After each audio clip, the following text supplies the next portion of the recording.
हमारे यहाँ राजस्थान में हम सब लोग एक है। हम सब लोग मिलके काम कर रहे हैं और मिलके काम करने का एक बहुत अच्छा परिणाम भी मिलता है। पर आज कांग्रेस कहाँ है? पूरी इधर बिधर हो गई है। वसुंधरा जी हमारी शीर्षस्थ नेता है, हमारी पार्टी की राष्ट्रीय उपाध्यक्षा है, यहाँ के पूर्व मुख्यमंत्री है। बहुत अच्छा काम उन्होंने किया है। क्यों चर्चाएं होती है बार बार कि वसुंधरा जी का गुट है, उसका गुट है, अलग अलग वसुंधरा जी को आप नकार नहीं सकते? देखिए, ये चर्चा कौन करता है? हम सब एक ही है, वो हमारी शीर्षस्थ नेता है। कहना चाहूँगा, अंबानी और अदानी बार बार ये आरोप लगा रही है कांग्रेस कि ये दोनों बीजेपी की देन है। मैं इतना ही कहूँगी, इस विषय पे अभी मुझे कोई बात नहीं करनी है। राजस्थान के सह प्रभारी और राष्ट्रीय मंत्री विजय हाटकर जी जैसलमेर आए हैं। मेरे साथ हिमांशु जी भी हैं जो प्रदेश अध्यक्ष है युवा मोर्चा के, जैसलमेर आए हैं। काफ़ी फील्ड विजिट किया है, इस साल चुनाव हो रहे हैं तो हम इनसे बात करेंगे क्या तैयारियां हैं, इस प्रिपरेशन बीजेपी की किस तरह है। खास बॉर्डर बेल्ट का आपने विजिट किया है तो किस तरह की तैयारी है इस जो अभी चुनाव होने वाले हैं इस साल राजस्थान में? जैसलमेर का जो मेरा प्रवास हुआ वो दोनों विषयों के लिए हुआ था। सह प्रभारी बनने के बाद मेरा ये पहला दौरा जैसलमेर का है और मैं बहुत खुश हूँ कि यहाँ के लोग बहुत अच्छे हैं। पार्टी का हमारा संगठन विस्तार ये निरंतर चलता रहता है और आपको तो पता है कि विश्व की सबसे बड़ी पार्टी बीजेपी है। अभी हमने संगठन विस्तार की और ज़्यादा अच्छे तरीके से काम करना शुरू कर लिया है और हर बूथ पे भारतीय जनता पार्टी का कार्यकर्ता अपनी टीम के साथ काम कर रहा है। उसके बाद हमने हर बूथ पे हमने पन्ना प्रमुखों का भी अभी निर्माण किया है कि जो कि वो सब पन्ना प्रमुख एकदम नीचे के स्तर पे छोटे गांव में भी जाके वहाँ की जनता के साथ संवाद कर सकेंगे और काम कर सकेंगे। इस तरीके से हम काम कर रहे हैं। पार्टी का संगठन विस्तार बहुत अच्छे तरीके से हो रहा है। अभी गत 3 दिन से बाड़मेर हो या उसी के साथ साथ जैसलमेर हो, जो सीमावर्ती गांव है, इन सीमावर्ती गांवों का हमने अभी विजिट किया है। कितनी बार हम ये कहते हैं कि सीमावर्ती जो गांव होते हैं वो हमारे देश के आखिरी गांव है, यही लोग बोलते हैं। पर देखिए कि सोच जब बदलती है तो काम करने का नज़रिया भी बदल जाता है। हमारे देश के यशस्वी प्रधानमंत्री हमेशा ये कहते हैं कि सीमावर्ती गांव जो होते हैं वो देश के पहले गांव होते हैं। तो जब वो पहले गांव होते हैं तो स्वाभाविक रूप में उसी नज़र से हमने उन गांवों को देखना चाहिए। वहाँ पे आना जाना होना, लोगों के साथ संवाद होना, अगर उनके कोई प्रश्न है तो वो हम समझ कर लेना। उसी के साथ साथ जो केंद्र की सरकार बहुत अच्छा काम कर रही है, अनेक अनेक योजनाएं दे रही है, उनको भी वहाँ तक पहुँच कर लेकर जाना। इस तरीके से कामों को भी देखकर हम आए हैं और हमने ये देखा कि वहाँ के लोग केंद्र सरकार के काम पर बहुत खुश है। क्योंकि जब हम गांव गए तो हमने हर जगह पे आवास योजना देखी, घर देखे, हर घर में शौचालय था, हर घर में गैस था। तो इन सब चीज़ों को लेकर लोग बहुत खुश हैं।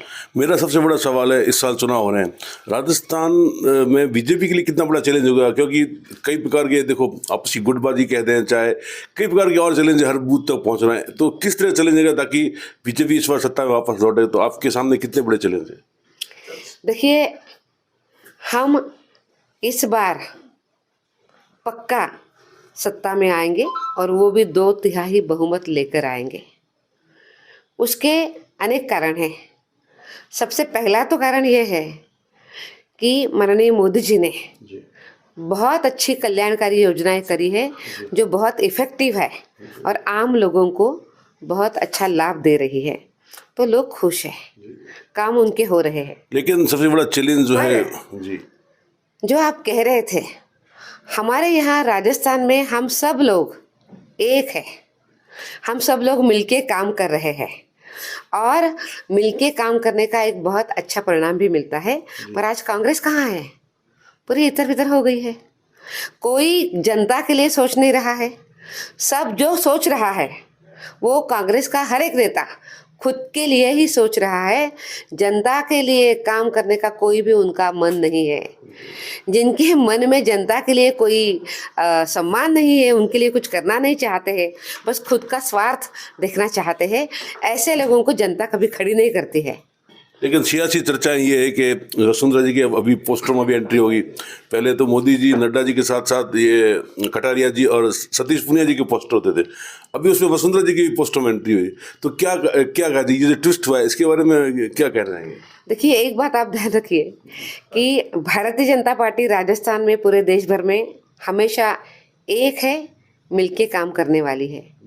वसुंधरा जी हमारी शीर्षस्थ नेता है, हमारी पार्टी की राष्ट्रीय उपाध्यक्षा है, यहाँ के पूर्व मुख्यमंत्री है।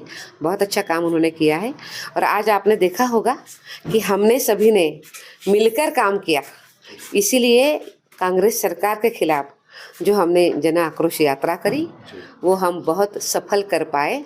हम सब लोग मिलके बहुत अच्छा काम कर रहा है। हमारे पास हम एक है और मिलकर काम करेंगे, यही मंत्र है। तो क्यों चर्चाएं होती है बार बार कि वसुंधरा जी का गुट है, उसका गुट है, अलग अलग, वसुंधरा जी को आप नकार नहीं सकते? देखिए, ये चर्चा कौन करता है? हम सब एक ही है, वो हमारी शीर्षस्थ नेता है। ये चर्चा को ये ऐसे लोग करते हैं जिनके पास बोलने के लिए कोई बातें नहीं है, जिनके पास सत्ता होने के बावजूद भी जनता का कल्याण करने का कोई मन नहीं है, कोई योजनाएं नहीं है। वो लोग भ्रमित करने के लिए ऐसी बातें करते हैं। पर भारतीय जनता पार्टी एक है और एक रहते हुए ही हम चुनाव लड़ेंगे और हम जीत कर आएंगे। अभी जो अडानी वाला इश्यू चल रहा है, पूरा लोकसभा भी पूरी तरह ठप हो रखी है और कांग्रेस और बीजेपी एक दूसरे पर प्रत्यारोप कर रहे हैं कि भाई ये यूपी गवर्नमेंट की तरफ लोन लिया, या बीजेपी लगा रही है कि राजस्थान सरकार ने 60,000 करोड़ का MOU किया। तो ये सब क्या है? अडानी को मतलब बीजेपी ने सपोर्ट किया या कांग्रेस ने सपोर्ट किया? आप किस नजर से देखते हैं? देखिए, भारतीय जनता पार्टी हमेशा प्रगति की राह पर चलने वाली पार्टी है, हमेशा के लिए सच्चाई के साथ चलने वाली पार्टी है और हम सच्चाई के साथ चलेंगे। जो बात चल रही है, जिस तरीके से कांग्रेस आज बात कर रही है, उनके पास कोई बोलने के लिए बातें ही नहीं है, तो वो क्या बोलेंगे? वो बस भ्रम पैदा करेंगे, इसके अलावा इनको कुछ आता नहीं है। लेकिन सबसे बड़ी बात जो मैं कहना चाहूँगा, अंबानी और अडानी बार बार ये आरोप लगा रही है कांग्रेस कि ये दोनों बीजेपी की देन है। मैं इतना ही कहूँगी, इस विषय पे अभी मुझे कोई बात नहीं करनी है। पर एक बात ज़रूर है कि सालों से ये सत्ता में थे, तब हम क्या कहेंगे? जो जो देश को आगे बढ़ाता है, इस देश के कल्याण के बारे में सोचता है, वो सब इस देश का रहवासी है और हम सबको जो प्रयास करते हैं उनके साथ चलने वाले हैं। ऐसी कोई बात नहीं है। अगर आपके पास कोई मुद्दे नहीं है तो आप ऐसे मुद्दे उठाते हैं, क्यों उठाते हैं ऐसे मुद्दे? विकास की बात करिए, काम की बात करिए, उसके ऊपर तो बात नहीं करते हैं। राहुल गांधी ने अभी कल एक बहुत बड़ा आरोप लगाया है योगी आदित्यनाथ पे कि वो एक रिलीजियस लीडर नहीं है, बीजेपी मतलब एक धर्म कर रही है। तो ये सब क्या माना जाए? राहुल गांधी इस तरफ की बात कर रहे हैं। मैंने वही कहा ना, कांग्रेस के पास कोई एजेंडा बचा नहीं, कोई विजन नहीं है, कोई काम करने का तरीका नहीं है। आप खुद अच्छा काम नहीं कर सकते हैं तो आप बस आरोप लगाओ। अगर बात हमें करनी है तो राहुल जी के लिए ही अगर बात कहते हैं तो विजन क्या है? भारत जोड़े वाले नहीं है, वो भारत तोड़ो वाले हैं। और भारत तोड़ो वाले लोग हमारे ऊपर ये आरोप कुछ लगाते हैं, ये बहुत ही खराब बात है, हास्यास्पद बात है। पहले अपनी तरफ देखें, बाद में दूसरों के ऊपर बात करें। बहुत ओछी बात उन्होंने ओछे वर्ड जो है उनके लिए उनके उपयोग किए थे, ठग वग पता नहीं क्या क्या बोला उन्होंने। उनकी मानसिकता कैसी है वो उन्होंने दर्शाया है। मुझे लगता है कि लोग इस बात को समझते हैं कि आप मन के जितने काले होते हैं वो आपके सामने आ जाता है। प्रदेश में कानून व्यवस्था की बहुत बुरी हालत है, आए दिन बलात्कार, आए दिन गैंग वॉर, फायरिंग, क्या हालात है? क्या बीजेपी किस तरह इसका विरोध करेगी या किस तरह इस पे जो है इसका इन चीज़ों को लेके मुद्दे उठाएगी? जहाँ जहाँ जनता को तकलीफ हो रही है, जनता का ख्याल नहीं रखा जाता है, वहाँ पे हर जगह बीजेपी जनता के साथ खड़ी है। आज हम देख रहे हैं कि राजस्थान में बहुत ही बुरी तरीके से जंगल राज है, भ्रष्टाचार है, कानून की अव्यवस्था है, महिलाओं के सम्मान में बहुत ही, महिलाओं के खिलाफ बहुत बलात्कार के अनेक मामले सामने आ रहे हैं। महिलाएं आज सुरक्षित नहीं है और बच्चों के साथ, उनके भविष्य के साथ खिलवाड़ हो रही है। आज ये राजस्थान की स्थिति है। आप देखिए कि पेपर लीक के मामले कितने सामने आए, 18 मामले आज तक हो गए हैं।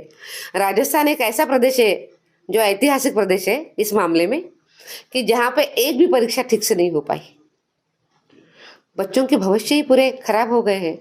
तो इन ऐसे अनेक अनेक मुद्दे हैं जिन मुद्दों को लेकर बीजेपी चल रही है, और इसीलिए अभी अभी हमने जन आक्रोश यात्रा करी है।